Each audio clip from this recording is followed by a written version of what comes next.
Iya, silakan Bu Nur Hayati Hani.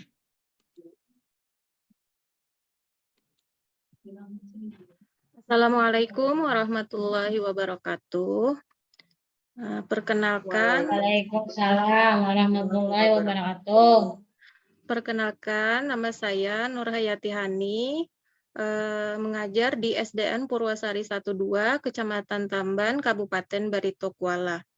Di sini saya akan memaparkan sekaligus ilustrasi tentang instrumen rencana evaluasi pada perangkat pembelajaran yang pertama. Tema yang disampaikan pada pembelajaran ini yaitu tema 1, pertumbuhan makhluk hidup, subtema yang ke-1 yaitu ciri-ciri makhluk hidup, pembelajaran kedua. Mata pelajarannya adalah Bahasa Indonesia dan PPKN. Nah, berikut akan saya tampilkan lampiran-lampiran instrumennya. Yang pertama adalah jurnal refleksi pembelajaran. Nah, jurnal refleksi pembelajaran ini nantinya akan diisi oleh siswa. Kemudian lembar berikutnya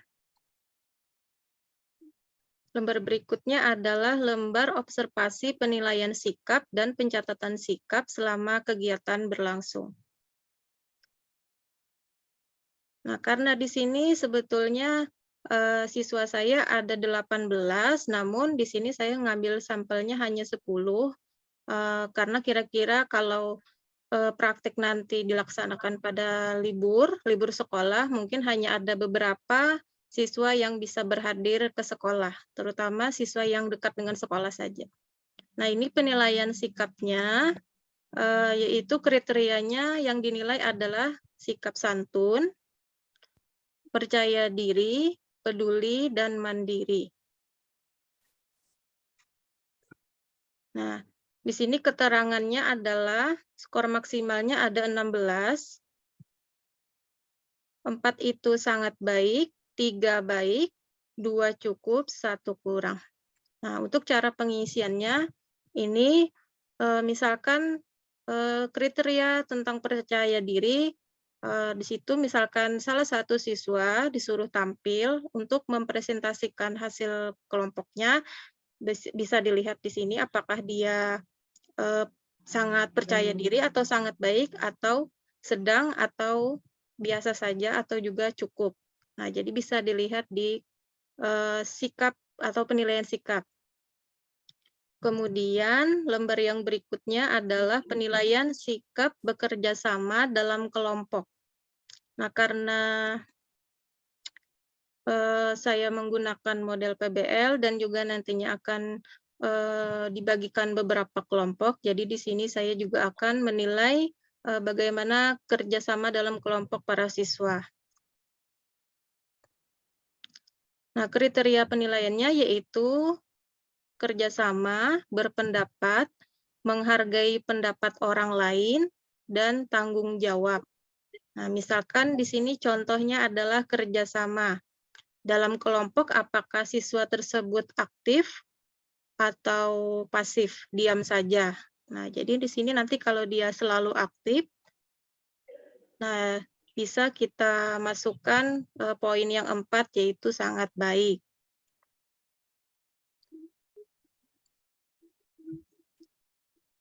Nah, lembar berikutnya adalah penilaian sikap spiritual.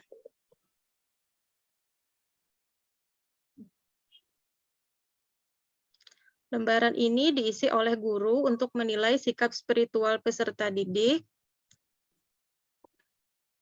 dengan memberikan tanda checklist pada kolom skor sesuai sikap spiritual yang ditampilkan oleh peserta didik. Nah, untuk skor 4 selalu apabila selalu melakukan sesuai pertanyaan, 3 sering apabila sering melakukan sesuai pernyataan dan kadang-kadang tidak melakukan. Yang kedua, kadang-kadang apabila kadang-kadang melakukan dan sering tidak melakukan. Skor 1 tidak pernah apabila tidak pernah melakukan. Nah, di sini contohnya bisa dilihat di lembar sikap spiritual, kriterianya ada 5 di sini saya gunakan. Yang pertama, berdoa sebelum dan sesudah pembelajaran, memberi salam sebelum dan sesudah menyampaikan pendapat. Yang ketiga, mengungkapkan kekaguman terhadap Tuhan. Yang keempat, memelihara hubungan baik dengan sesama siswa. Yang kelima, mengucapkan syukur ketika berhasil mengerjakan. Nah, sebagai contohnya untuk cara pengisiannya adalah misalkan berdoa sebelum dan sesudah pembelajaran. Nah, biasanya ketika sebelum memulai pembelajaran, seluruh siswa itu kan berdoa dulu. Nah, kita lihat bagaimana sikap siswa tersebut, apakah dia berdoa dengan sungguh-sungguh, atau sambil bermain, atau sambil mengerjakan yang lain. Nah, misalkan dia berdoanya dengan sungguh-sungguh, bisa kita masukkan skor yang sangat baik, yaitu skor yang nomor 4. Nah, ini predikat nilai yang diperolehnya berdasarkan rentang nilainya. Kemudian, lembar penilaian hasil wawancara yang ketiga, yaitu instrumen wawancara. Nah, di sini nanti akan saya wawancarai narasumber yang menurut saya paling tidak punya waktu lah untuk diwawancarai dan bersedia. Saya ambil contoh misalkan kepala sekolah. Nah, karena kepala sekolah saya laki-laki, jadi bapaknya juga laki-laki ya, bapak kepala sekolahnya. Nah, ini ada beberapa pertanyaan juga, yaitu ada 7 poin. Kemudian lembar yang berikutnya adalah hasil survei kepada murid atau guru, atau juga kepala sekolah, atau juga orang tua. Jadi bisa pilih salah satu. Nah, sini saya memilih murid untuk diberikan lembar surveinya. Bisa dilihat di sini pertanyaan surveinya dan cara pengisiannya. Pertanyaan surveinya ada 6, dan juga di sini cara mengisi surveinya bisa dengan dicentang salah satu ataupun dilingkari bagian karakternya. Nah, keterangannya kalau yang gambar di kolom pertama ini adalah sangat senang, kolom yang kedua senang, kolom ketiga kurang senang, kolom ketiga tidak senang.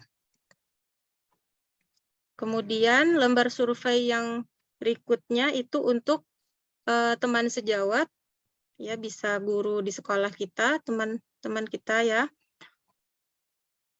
Nah, ini lembar surveinya ada 6 soal, dan cara pengisiannya juga sama, yaitu bisa dengan dilingkari ataupun diberikan tanda centang. Dengan keterangan sangat senang, senang, kurang senang, dan tidak senang. Nah, yang terakhir, bagian yang kelima adalah artefak hasil belajar siswa, instrumen artefak hasil belajar siswa. Karena di sini saya mengambil mata pelajaran Bahasa Indonesia dan PPKN, jadi ini ada contohnya, yaitu penilaian lembar evaluasi individu untuk Bahasa Indonesia. Nah, di sini saya memberikan soal nanti ada 5 ya. Jadi menurut saya untuk efisiensi waktu hanya 5 saja yang saya bagikan soalnya, supaya tidak terlalu panjang waktunya. Dan ini lampirannya. Kemudian yang di bawah ini adalah pedoman penskorannya berdasarkan mata pelajaran Bahasa Indonesia tadi. Saya tuliskan KD-nya 3.4, kemudian bentuk soalnya semuanya adalah pilihan ganda. Skor masing-masing nomor soal itu skornya ada 2. Nah, jadi kalau betul skornya 2. Kalau salah berarti 0. Kemudian KKM-nya kelas saya taruh 70. Nah, di bawah sini ada keterangan tentang skor maksimalnya dan juga rentang nilai predikat dan klasifikasinya. Nah, kalau yang ini adalah penilaian lembar evaluasi individu untuk mata pelajaran PPKN tadi. Kurang lebih sama juga dengan yang bahasa Indonesia tadi. Nah, kalau untuk bahasa Indonesia, karena kan di sini saya menekankan pada mata pelajaran bahasa Indonesia untuk model PBL saya, jadi saya menggunakan rubrik untuk pelajaran bahasa Indonesia, yaitu rubrik menulis kalimat. Nah, di situ kan nanti ada menyusun kalimat berdasarkan kata yang ditemukan, yang tentang ciri-ciri makhluk hidup. Yang pertama, kriterianya yaitu penggunaan huruf besar dan tanda baca.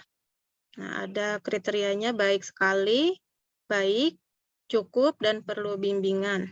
Nah, nanti apakah siswanya menggunakan huruf besar dan tanda baca yang benar? Nah, kemudian yang kedua adalah tentang penulisan. Apakah penulisan katanya sudah tepat? Dan selanjutnya, yang ketiga, struktur kalimat lengkap. Nah, jadi di situ berdasarkan kata yang mereka temukan tentang ciri-ciri makhluk hidup, mereka membuat kalimat berdasarkan ejaan yang disempurnakan. Di sini saya ambil kriterianya yaitu mengandung subjek, predikat, objek, dan keterangan. Misalkan contoh katanya yaitu makan dan minum. Salah satu ciri makhluk hidup itu kan makan dan minum. Jadi bisa kita tulis misalkan jawabannya adalah makhluk hidup memerlukan makan dan minum untuk bertahan hidup misalnya, atau cicak berkembang biak dengan cara misalkan bertelur. Nah, seperti itu. Nah, ini untuk selanjutnya, coba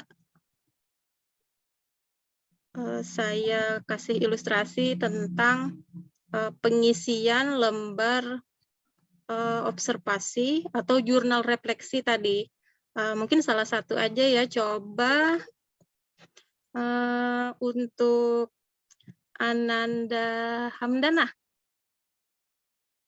Ya, Bu. Untuk pertanyaan yang nomor 1, apa yang menginspirasiku dalam pembelajaran hari ini? Kira-kira Ananda Hamdana jawabannya apa ya? Hal yang sangat menginspirasi saya, Bu, dalam pembelajaran hari ini, saya ingin menjadi seperti Ibu, ya, menjadi guru yang profesional. Amin. Semoga cita-citanya terkabul ya. Nah, jadi guru, Bu. Iya. Nah, jadi nanti kamu lanjutkan pertanyaan yang selanjutnya. Ini soalnya ada 7 ya. Ya, nanti kamu jawab dengan jujur. Nah, itu tadi contoh cara mengerjakan jurnal refleksi pembelajaran. Nah, untuk selanjutnya, bagaimana cara pengisian jurnal, bukan jurnal ya, tapi instrumen wawancara yang nantinya akan saya wawancarai adalah kepala sekolah. Mungkin salah satu aja ya, walaupun nggak bapak-bapak ya, coba saya minta Bu Weni. Bu Weni, untuk yang pertanyaan yang pertama, menurut Ibu, apakah yang Bapak Ibu ketahui tentang model pembelajaran PBL atau Problem Based Learning? Iya, Bu. Pembelajaran PBL itu, Bu, pembelajaran yang berbasis pada masalah, Bu. Oh iya.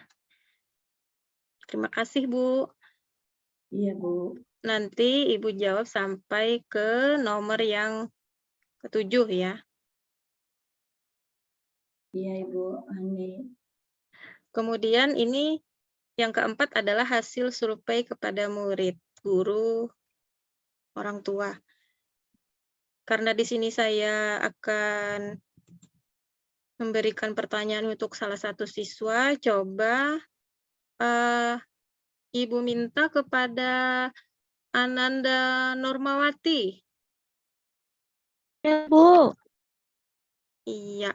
Coba kira-kira bagaimana nih cara menjawab surveinya nih?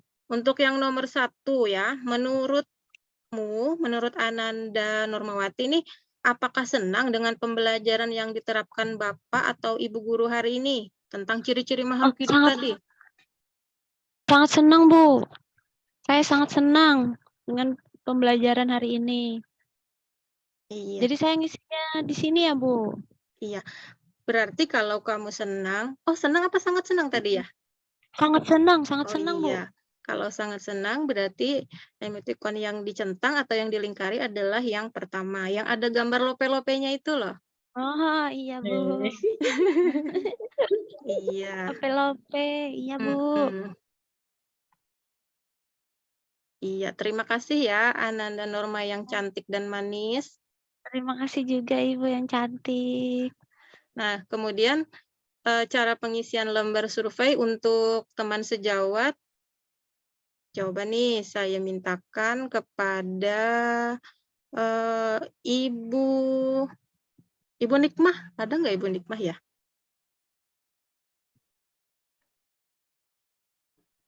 Iya. Ya, Bu Bu. Nikmah, Iya. ini saya minta waktunya nih untuk pertanyaan survei dalam pembelajaran yang dilaksanakan. Pertanyaannya ada Nggih. 6. Nih, pertanyaan yang pertama, menurut Bapak atau Ibu, apakah pembelajaran yang diterapkan disusun dengan merancang pembelajaran yang lengkap?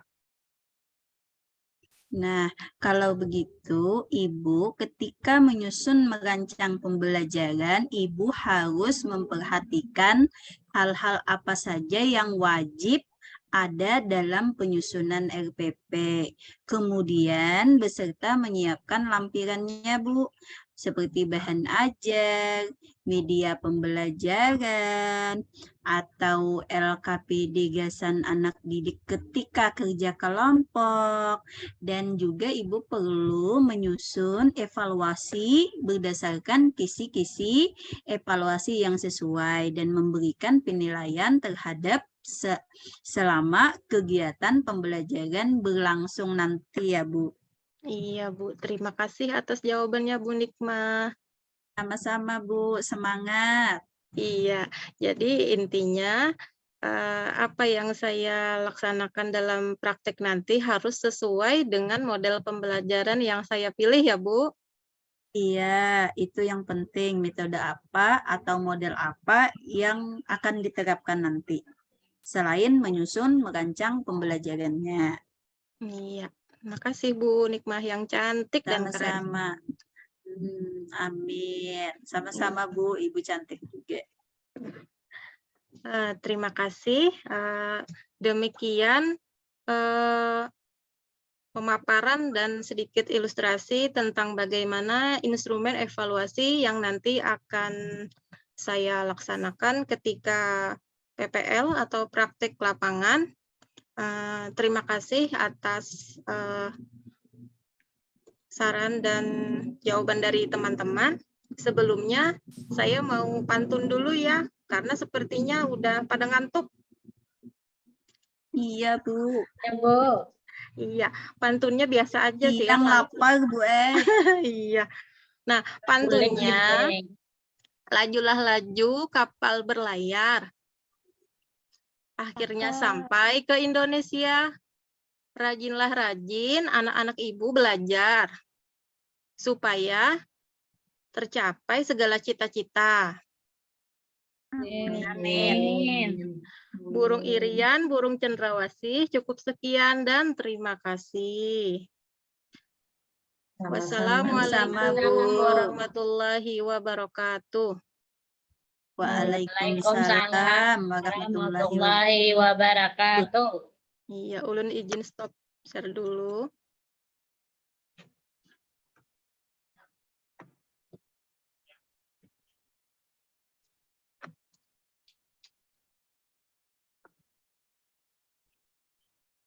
Bu